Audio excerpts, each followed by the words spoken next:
All right. Welcome, everybody, to episode 2 of Just Another Biz podcast.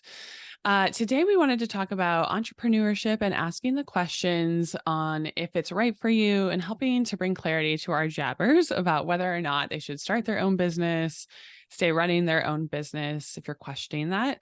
And we also wanted to talk about what qualifies you to run your own business or be in the field that you're in. Did you need formal education, a college degree, or are you self taught by learning from other seasoned professionals? So, we're going to kind of dive into that topic and hopefully help bring clarity to you guys. And And also, I us. think, yeah, for ourselves to bring some clarity about do we want to keep doing this? Or, even kind of talking about like what motivates us when we're feeling unmotivated and how to kind of stay in the game after 9, 10 years of doing it. And, you know, what continues to fuel that fire within you and that spark, because to be honest, the passion isn't always there. But you kind of find it when you get those like wins. And so I think kind of continuing to have the right mindset and continued education and different things like that helps you to, progress and be successful in however you deem that to be. It's so true. And I always say, I think the great thing about entrepreneurship is we are, responsible for our successes, but the scary part is we're also responsible for our failures. And I think Yeah. that really stops people in their tracks. So I'm hoping, yeah, we're hoping to talk about that today. And to kind of kick things off, we thought it'd be fun to share a little bit about our entrepreneurial stories. And so, Carrie, did you always think when you were a young college starter or even in high school, did you always think that you were going to be an entrepreneur? No, I did not. I actually grew up, well, it's funny because the other day I was thinking about all the things I wanted to be when I was growing up. The main one was a teacher. I did some like education courses and like shadowing in like first grade in college. And I was like, oh, I don't have the patience for this. No way. Love kids. But I was like, oh, I don't think this is what I want to do with my life, which is really like, it really flips you upside down when you're like, oh, I literally thought this is what I was going to do for the rest of my life. And now I like absolutely hate this. um, but yeah, other random things that I like thought I was gonna be was like a lawyer, an interior decorator. Well, and like our parents, I think we were the beginning generation as millennials, right? To be told that we can kind of do whatever we want, but like more Yeah. or less, right? Like our parents Mhm. still said, like, well, make sure you get a good education so you can do anything you want. But we'll talk about that later that maybe Right. education isn't necessary for everybody. And especially the way the world is right now and how jobs are like at the tip of our digital fingertips. Yeah. Yeah, and so eventually I went into, I got a major. The actual like title of the major is called Leisure, Youth, and Human Services. And there was like a bunch of different areas that you could pick to like major in within that like umbrella. And I chose nonprofit work and then event planning. So I had like a little bit of that event planning, mind. I think I was going to do like event planning for nonprofits. And so that's kind of what I went through college thinking I was going to do. And then I ended up getting a job in, I guess, quote unquote, the corporate world. It was like a startup company. Um, and I was like, oh, I love like not having to fundraise Oh my God, and yes. do all these other things. And so I worked there for a while. And photography was actually always one of my like things that I was doing on the side. And then I actually got let go from that job. They did a bunch of layoffs. And so I was like, oh, maybe I'll be a photographer. And so I like shot a couple weddings. I actually didn't like it, which everyone is always Oh. baffled. Like, whenever I tell a wedding photographer that I didn't like that side of it, they're like, I don't understand how you do your job. Like, it's Yes, kind and of like to a both remind field. right, and Like, to remind everyone, Carrie is and myself, but Carrie is also a wedding planner. So I think like, yeah, yeah. that I know we say it in our intro, but like that is important to note and why it's probably so baffling that as a wedding planner, you are taking on in my opinion, like quite a big responsibility Yeah. time-wise with clients compared to a photographer, and we know photographers edit for hours on end, and I would Right. not trade that job. I would not take that Yeah. over our job, but that's really interesting that you actually didn't like that. Yeah. And so, yeah, I've always kind of done, just photography on the side. And I was like, oh, I could actually make money from this. So maybe I'll like start doing more of this. And then I actually started shadowing, like working part time for a wedding planner. And I was like, this is a really fun job. And like, she would bring me along to like, the Four Seasons to like have Ugh, lunch with like a vendor. And I was like, uh, oh, this is oh really my fun. This god. is what this life could be like. And Oh, granted, they get you. she was like honest that like this isn't what everyday life is like. And I saw definitely the ups and downs of what planning weddings was like. And, um, but yeah, anyway, that kind of launched me into starting my own business. And so I don't think I ever really thought like, oh, I could be an entrepreneur and make my own way and make my own money. I like truly grew up with the mindset that I had to have a 9 to 5 job and I needed to be working like all day every day. And I feel like it's still a pattern that I'm trying to break, like, Mhm. because I can create my own schedule. Like some days if I'm not working, I feel like, oh my God, I'm behind, Mhm. or everyone Mhm. else is working right now and they're like hustling. And I know we can dive more into that later too, of like hustle culture and things Yeah. like that. But yeah, I truly just thought like you're only successful if Mm. you're working for someone else in a 9 to 5 job. Oh, I feel that.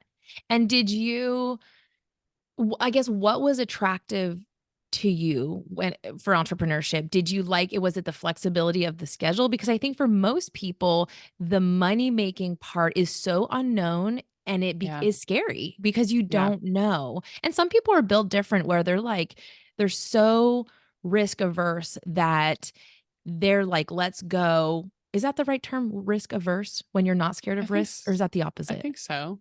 Okay. Well, we'll look that up. Someone fact check us. Someone fact check.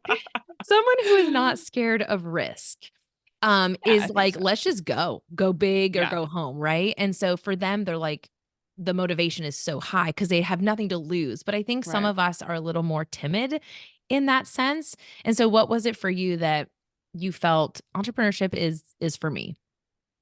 I think a big thing for me at my old job was I hated sitting at a desk from like 9 to 5 and like truly answering to a boss and like her kind of dictating how I spent my day. And I knew after I left that job because it like I only worked there for 2 years and I was like, this is soul crushing. Like showing up and like they were super strict on like no overtime. And it just felt like it was a battle to get like a raise. And um for me, I think like starting my own business, I mean, it was so scary for a long time. And like sometimes now it's scary.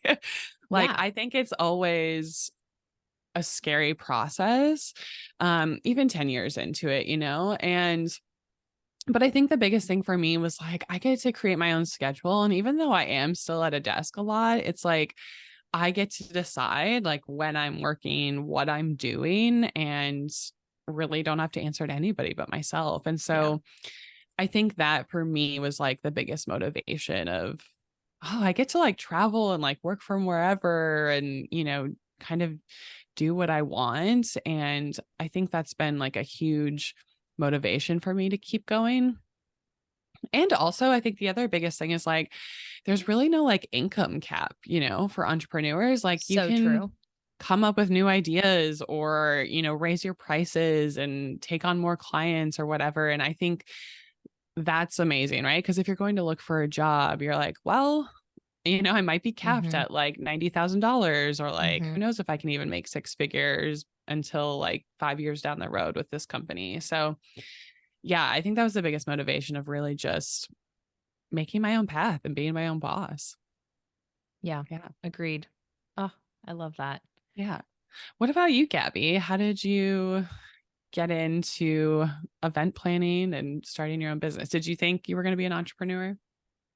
You know, maybe because my dad was an entrepreneur and his dad was a highly motivated business owner. So he started a bank in a small town in Pennsylvania, Oh, and nice. his dad before that was a banker also. And while that's a corporate job, they're they're in a leadership role and they're very motivated. And he was somebody that my grandpa was someone that I asked a lot of business questions to, and I had shown him my original business plan when I started my planning company. So that was like a really fun uh, part of my family that I knew had the experience, I guess, in starting businesses.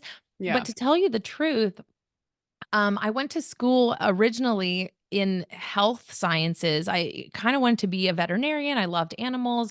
And then I interned for one day. I followed a horse vet for one day. And Carrie, I wanted nothing to do with this job. You literally go around and I'm from Canada, so this internship happened, I don't know, probably in the middle of January, the worst time you could be doing anything Hmm. outside. And you, as a horse vet, you're not in people's homes. You're outside in the cold, in pastures, in a barn. And we had to go around and look at horses that had runny noses and give people vaccines and just gross and gooey things. And I was like, absolutely not. Which is funny because you like love horses so much. Yes. And we have our own horses. And I think this was the biggest thing that I remember asking this vet. I said, do you still own your own horses? And he said no, because it's his job and he Mm, can't enjoy them on a personal level now. And that destroyed me. I was like, I can't. I love horses so much yeah. on a personal side that I just cannot let this affect me. So that was one thing that I found really interesting in general is I think about this often too is there something that you love so much? If Hmm. so, a lot of people turn that love into a business, but there is the warning that comes with it that you have to be careful not to make your Yeah. passions work. And Yeah. there has to be a balance there because if you overdo it, people burn out and they don't love doing that anymore. So Hmm. that's something that I really kept with me um, throughout my entrepreneurship too. But I went to college after that for business, and I Okay. thought I was gonna be just a briefcase holding woman in a busy The city. high rise and your The high rise, stilettos. yes, It's literally, what we like were sold, I think, as yes, like 90s babies. Like, yes. I think, like, Devil Wears Prada type yeah. of situation, Oh, like 100%. and even remember The Hills? And Yeah. Lauren and Heidi got jobs, or I can't remember if Heidi got what a job, but they were all working in these, like, Yes. fashion magazines. Like, that is what I thought I was gonna do Yeah. on a corporate level. Like, I really thought I was gonna be a marketing somebody at a big corporation. 100%. And what happened is completely random, but I like to think the universe had this plan for me. I was in my last year of college. They needed a volunteer to plan this marketing gala that is something that the university hosted every year. I went to University of Ottawa, go Gis. And we which funny enough, our logo was a horse. Anyway, it all comes Oh full my circle. gosh. Yeah. Um and so, they needed a volunteer. I needed extra credit. I wanted to go out of my 4th year with a bang, and I was like, "I'll do extra credit." And Harry, I didn't eat, I didn't sleep. I was on my email and phone all day trying to collect RSVPs, ordering linens, doing food tastings. Yeah. And I loved it. I Yeah. loved it so much, and the staff who like, the professors that were in charge of that gala to oversee it basically Hmm. came to me and they said it was by far the best year they had ever experienced. You know why? It's because I went Nice. for the upgraded versions of everything. I was like, Yeah. "Screw the budget, upgraded linens, upgraded food," and We're they not said, always recommending to screw the "No, budget, but no, but if for extra credit, you gotta wow them." nice. Um, so I loved it. I left with no job in Hmm. mind after university, but I knew events was going to be something I was gonna be in no matter what. Yeah. So very similarly to you, I started in the nonprofit world, but you know Mm, what they don't tell you in the nonprofit world? It is really a corporate job. And to your point, the fundraising is really tough. it You is. are at a desk. You're Yeah. in events, but you are mostly at a desk and you are mostly doing paperwork, fundraising, cold Yep. call, like that kind of stuff. And while it was an incredible experience and I made so many great contacts and I learned, I think that the important thing is you may have to start in that Hmm. type of job before starting your own business and soak up every ounce of learning that you can and ask your bosses or your managers, ask them questions, like get to know them Yeah. and really get information because everybody has something to teach you. Um, Even honestly, even the admin assistants, I was close with them and I learned so many great tips and tricks about leadership and how to run things because they see everything too. So Yeah. don't Yeah. discount anybody in an organizational setting. For Um, sure. but all that to say, very similarly to you, I wanted freedom of time. I didn't want Hmm. to be at a desk. I didn't I don't believe that 8-hour workdays is necessary. I think everybody works at their own pace. Some of us work better in the morning, some of us work better in the Yep. afternoon. You can you can bulk work for 3 hours or you can do an hour and take a break, do an hour, take a break. Yeah. Like, everyone works so differently, and I think that has to be acknowledged, and I bet Gen Z is pumped that that is definitely something The that is way. Yeah, is for the way sure. because now millennials are CEOs, and I think we're Yeah. implementing a lot of these different work styles.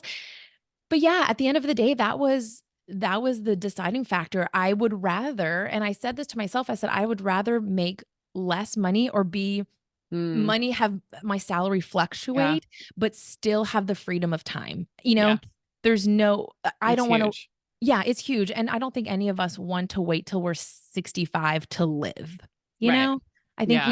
we wanna take advantage of our younger years and Hmm. lots of experiences and stuff like that. So, you know Which, yeah, yeah. I mean, I think it's fascinating that both of us like did a day of like shadowing. Yeah, We were like, oh my gosh, I do not want to do this job yeah, that like we always thought we wanted to do. And, but I think that's like a really good like segue into just, whatever you do want to do. I think like shadowing someone, even, probably more than a day, honestly, yeah. but like, I think we were young and it was sort of like, well, we needed to make decisions fast in college. But like I even have people who reach out to me now who are like, can I like come work for you or intern or shadow you on oh, sorry, it froze. Oh, yeah, I kept hearing you, but Um, that, sorry, I'll start over. But I have a lot of people that, reach out to me and they're like, can I come shadow you, work for yeah, you? I want to see if this is something I want to do. I want to start my own business. And I think it's such a great way to see like, do I want to be a wedding planner? What's really yes. entailed in that? And I know this goes for like a lot of jobs, right? But for us, like speaking specifically to what we do, sometimes I'm like, it's not, like this job that's like super glamorous No. and there's a lot of like hard work behind the scenes, especially on a wedding day. And, for example, like I've had people show up in like high heels before to work for me, even though I was Me like so too. specific on like, please do not like wear high heels. You need to be in like a pair of tennis shoes, essentially. Yeah. And they were just like, after an hour, they were complaining to me about their feet hurting. And they Well, were kind of like useless to me, honestly, because they right. could barely walk like across the room.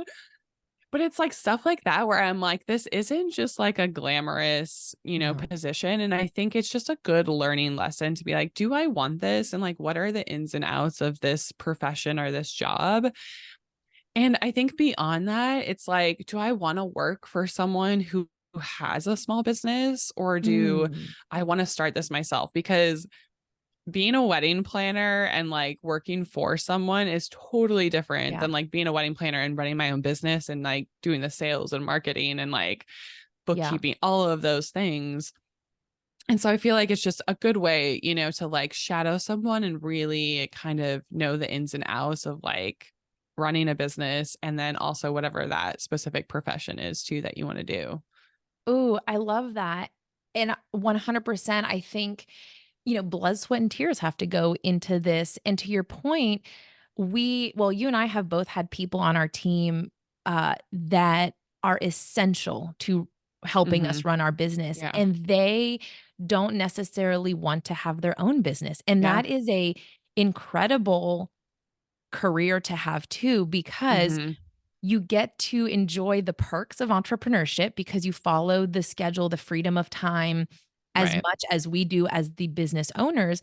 But in some cases, you have a guaranteed salary, or Mhm. other cases, you are hourly and you can take on other jobs or have side businesses of your own that you're testing out, or work for other people in different, like, especially nowadays where people are multi-passionate and they don't Yeah. necessarily want to have one thing. What a great way to support small businesses, by being an employee or a contractor, and then do all these other things that you really enjoy Yeah. doing. So that's a Yeah. great, yeah, we didn't even talk about that pre-episode, but, support roles in that sense Mhm. of you get a taste of entrepreneurship and you can still have a very, free type of, Yeah, uh, more flexible job. schedule. Yeah, Yeah, for sure. I love that. Yeah. And I think kind of going back to, I know we briefly touched on like sort of this like hustle culture, like working 9 to 5. And yeah, I kind of want to dive into that a little bit Mhm. more too. Like, do you like part-time entrepreneurship a Yeah, little bit, right? Like we've talked about, like, I think for that, like part-time entrepreneurship might be full-time for some people, right? And it really like depends on your life, if you have a family, yeah. if you have a partner, what they make. Um, and really it's so specific to each Mhm. family and just how they're structured and what their expenses are, Yeah, honestly. And I think we get in this comparison game of so and so's making this much money or they have a house. But I think at the end of the day, I really try to come back to myself of like, what do me and my husband want, yeah. and not comparing our lives to other people and like what they're accomplishing. And really, this part time thing is, I think to your point, like how many hours do I want to work in a day? Mhm, Can I get mhm. everything accomplished that I need to today? Or could I work on a Saturday for a couple of hours? Right. And how it kind of fits with your lifestyle. Because for me, hustling 24/7 is just like, that's how I think I got burnt out after like Yeah. 3 to 4 years of running my business because I felt like I needed to be working all the time, like nonstop, and it's not sustainable at all. Right. And I feel throughout the year, we have moments that ebb and flow. Like the Yeah. beginning of the year, for as wedding planners, this is our slow season. And so it's our Mm. season of marketing and putting new content out and recording. And I feel personally very motivated. I get in my hustle mode in Yeah. January. Like I'm pumped. Let's do things. Let's do photo shoots. Let's do, all this stuff to put ourselves back out there. Mhm. And I get re-inspired probably because I just took December off, right? And Right. I'm feeling great. But then there are, of course, times where I'm like, I can only do the bare minimum, and that has to be okay. Yeah. And everybody can decide how they want to show up. I think there's a lot of pressure with social media saying you have to post, however many times a week, or show up, show your face. No, you can be very successful just doing your thing, and Yeah. I think your ideal clients will find you. I mean, we can have a whole episode on finding Okay. ideal clients because that's something I'm very passionate about.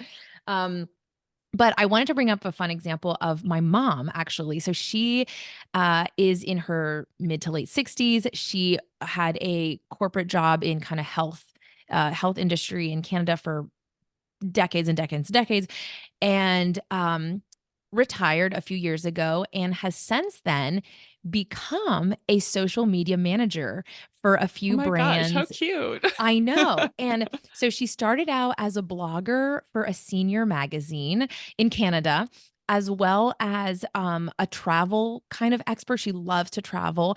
And Carrie, I kid you not, like she has found this new passion, a side gig. So not only is she getting a little bit of extra income every Yeah. month, but she's connecting with a younger audience that for her is really exciting because they motivate her.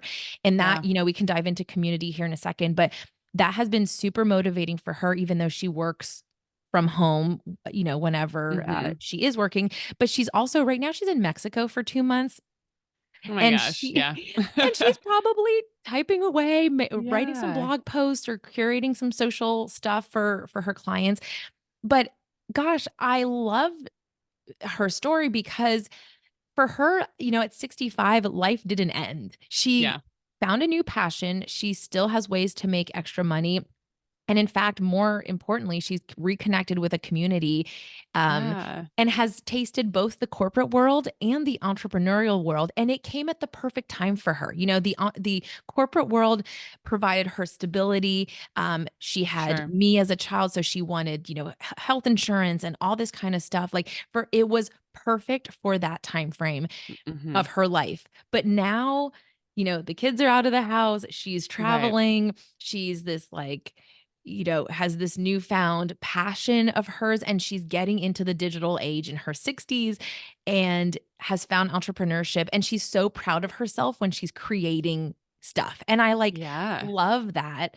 And I think that can be something people do. It's part-time is very much considered entrepreneurship. I don't care if yeah. have a dog walking business that you do Mhm. once a week. You are an entrepreneur. You are Yeah, managing this little part of your business on your own. yeah. Yeah, I think I mean, that's so cool to, even at 65, it's like she wanted to retire, but she was like, "You know what? I still wanna do something that I'm passionate about and, like, still make money." And I think, like, that's such a cool thing to just be like, "I'm gonna be an entrepreneur at 65 even, and make your own way and, like, make your own happiness," and Yeah. what you're passionate about. Yeah. Why not? Yeah, I love that. So, I mean, even in terms of entrepreneurship, Gabby, like, how do you feel like you stay motivated or like get re-inspired when you are feeling like, to be honest, like things suck, things Mhm. are slow, or I mean, because we all have it, right? We're like, inquiries are slow, or like things are down, and like there's ebbs and flow and like cash flow throughout the year. Mhm. And a lot of times, especially for me, I can say it really, like, can put me in a slump of, like, "Am I doing things right? Like, what do I need to change?" Um, and kind of refiguring out, like, how do I continue to stay motivated so that I can keep growing my business or feel like I can stay in the mindset of, like, money's coming and, like, being successful, like, people always talk about, like, money mindset and just, like, success mindset. But yeah, how do you stay motivated when you're feeling sort of just like at a low Mm. point in your business? I mean, that low point comes every year and it comes multiple times a year, no Yeah. matter how long we've been in business. So that's a great question. I I think first I try to do things that are exciting to me. And if business is not great, then how can, to your point of money mindset and just mindset in general, how can I make sure that I am, vibrating a little bit higher? And for me, Yeah. maybe that's being with my horses or gardening or workouts. So just taking care of myself and knowing, you know what, I've been through this for 10 years. I know that there are slowdowns. I know that things come back up and I just need to take care of myself. Perhaps this is just meant to be a slower Mhm. season for me. Things will start to climb. But if we're It's thinking almost like about like, stepping outside of your business, yeah, right? Like if you're feeling at a low point in your business, it's like, let's take a step back from it. And like maybe we're not working today, or like maybe we're getting out and like going to do something that re-inspires us. Like yes, my therapist was always like, "Go to a gallery or, like, go to the yes. library or a museum or, like, drive up the coast and, like, find something that sort of, like, sparks this creativity in you." Yes, exactly, and I was gonna say, like, you'll find inspiration for us in the event industry, galleries, for me, it's nature. Mhm. I will look at something and be like, "Oh my gosh, that would be an amazing part of a design for a future Yeah. event," you know, and so stuff like that 100%.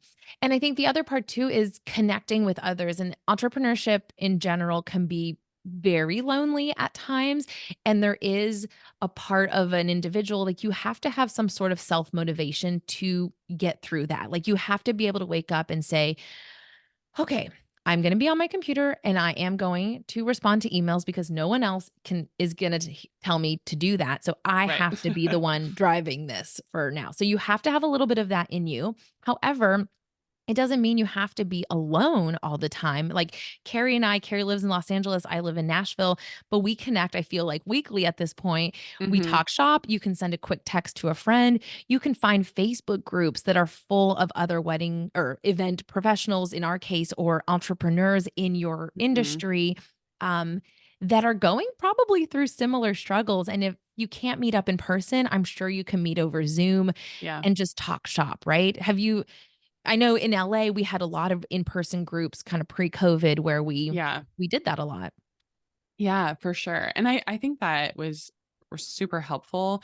It's definitely something I haven't like connected as much with post COVID, but yeah, I think even for me it's like going back to any like courses that I've signed up for or taken, and I still, usually those are like a lifetime access. And one of them that Gabby and I are a part of, called Irresistible Selling, Yeah. with that, even there's just like a constant community of entrepreneurs and like event planners, and it's just fun to connect with those people and like ask the questions or like hear from other people in a Facebook group of like how they're being successful and like wins that they're having, or even like learning from other people's low points.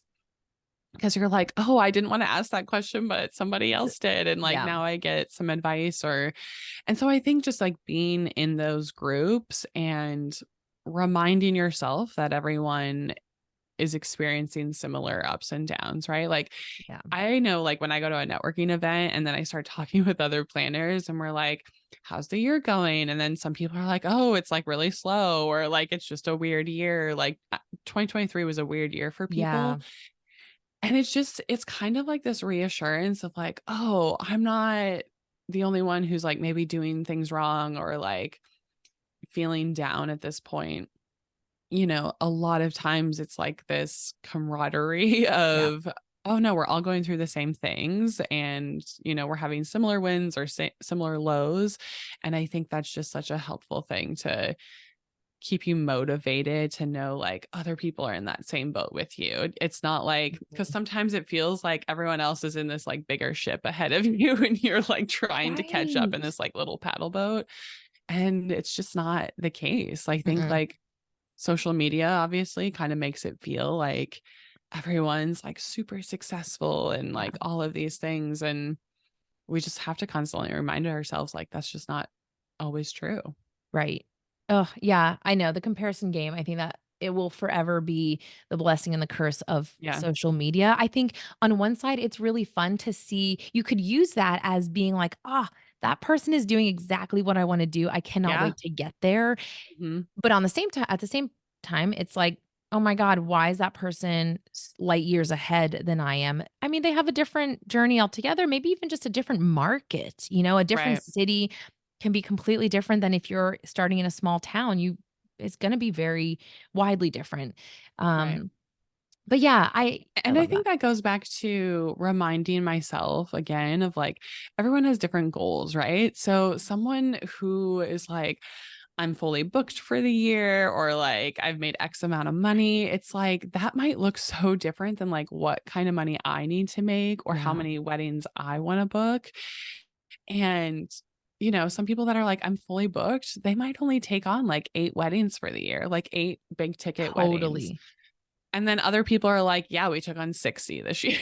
Right. And I'm like, oh, I don't want that. Like, I don't want 60 weddings. But like, it's Right. really for me being like, I love that for you and I'm happy for you. But like, what for me is success, and what Mhm. for me means I'm booked out. And that's only really for me to know, like, how much money I need to make to Yeah. cover my expenses and my bills. And um, I guess finding that threshold of like, what makes you feel successful at the end of the day. Yeah. And I guess to kind of wrap this up, what do you think we talked a little bit about, formal education versus being self-taught. What are your thoughts on that? You talked about a few courses that you had access to or that you Yeah. revisit from time to time. Like, I guess we can speak in the event industry, but I think we probably both have a similar opinion on this for any and all entrepreneurship. But what do you think about that? Like kind of formal education versus being self-taught? Yeah. I mean, I think honestly, at the end of the day, like I'm glad I got like a degree, in like event planning. I think it definitely helps me to understand the field a little bit more and having some like experience through internships and like, those things. But honestly, I mean, it's also changed so much since we Mhm. went to college. And so honestly, I think like being self-taught, but also like learning hands-on in the field is like the best way to gain knowledge and understanding and get really good at something. Like, I don't necessarily believe like formal education has to be like the end all be all to you getting a job or starting your own business. And I think I again like I worked hands on with a planner and like Yeah. I never would have been able to just jump right into weddings on my own without having worked with a wedding planner before and like Yeah. seeing how she did things. And I've even still like, shadow or like go work for other planners because like I want to know how other people still do Yeah. stuff today. And like I'm still learning, ups and downs and things to do differently in my business now. And so for me, I really believe like hands on experience is the best way to learn something new and like get really good at a field you want to go into. Yeah, and I think too, speaking to an audience maybe that doesn't have the ability financially to get a college degree, right? Because I did it in business, not in event planning. And it was Mhm. almost pure coincidence that I landed in event planning, but all of my event planning knowledge came from hands on experience. Whereas Yeah. I understood marketing, but then again, well, I'll date myself, but like 2010, when I was graduating, there was no Instagram, Facebook marketing that we were talking about. Yeah. So all that we had to learn on our own. And I mean, we are so fortunate to have this online education space now where you can learn anything, like Mhm. even Skillshare or like those kinds of Right. websites. Um, and we also have amazing programs like Canva, which we use all the time, that are very user friendly. My mom uses that for her, Nice. social media account. Yeah. Um, but YouTube, I mean, gosh, YouTube is an incredible tool. My husband uses it like, we just installed a new shower yesterday, and he looked at the video on YouTube, and, like, Yeah. you can learn so much for Mhm. free, really, if you're thinking about Yeah. using that platform. Um, but there is nothing quite like hands-on learning and learning by doing, and I think Right. that is something that if you are someone who is looking to dip your toe or completely leave corporate and jump into an entrepreneurship, go ahead and reach out to people Yeah. that might be able to have you shadow them or work as an assistant. I really do believe you have to kind of start by learning, start from the bottom and work your way up just so that you are understanding Right. every part of the business, right? If you try to jump into the CEO level right away, I think you're missing out on a lot of important groundwork that will only make you a better CEO later on. Yeah. Um, And I mean, yeah, not to say like formal education, don't do it. But no, of course. I think it was super helpful. I think, even you getting like a business degree, like I think that's so key. I think in tandem with that, like we were required to do internships throughout like our major. And like that for me was even such a good learning Yeah. experience to learn what I wanted to do and again, just, getting good at that skill. And Yeah. so I think kind of doing those in tandem of like getting a formal education or taking a course online from, whoever that expert is in your field, and then also going out and like doing it, like being in that job. Yeah. Yeah. Ugh, I feel like there's so many side conversations we could have about this, and I know we've Could go referenced a on for couple. days. I know we could go on for days, and we will kind of touch base, in future episodes about a lot of these things, whether, community or internships and further education. One thing I wanted to mention for a future episode is I think something in the online education space too is a lot of overwhelm. Like there is Hmm. so much content out there, and how do you organize your thoughts? How do you actually turn them into actionable steps? And we have a guest in mind that we can bring on to talk about that. But gosh, there is so much to kind of break apart into this. And honestly, I think we'd love to hear from you guys. Is there anything that you'd want to dive in deeper Yeah. in these topics? Do you have stories to share that we can even, read at the beginning of our next episode? Or kind of what motivates you, what your entrepreneurship journey looks like. We'd love to hear about it. And you can tag us over on Instagram at Just Another Biz Podcast. And we'd love to reshare that on our stories and possibly read it at the top of the episode. Yeah. Um, and just this is just fun conversations for us to have, and we want to be honest about everything. We want to share a little bit about our journey, and we love hearing from you guys. Yeah, for sure. Yeah. Well, we hope you guys found some clarity and just some insight and to entrepreneurship and also maybe just helps you to feel like a little less alone in this episode that like we're going through the same things and we're all, still learning and growing and figuring out this journey. Thanks for tuning in, guys. Thanks, guys.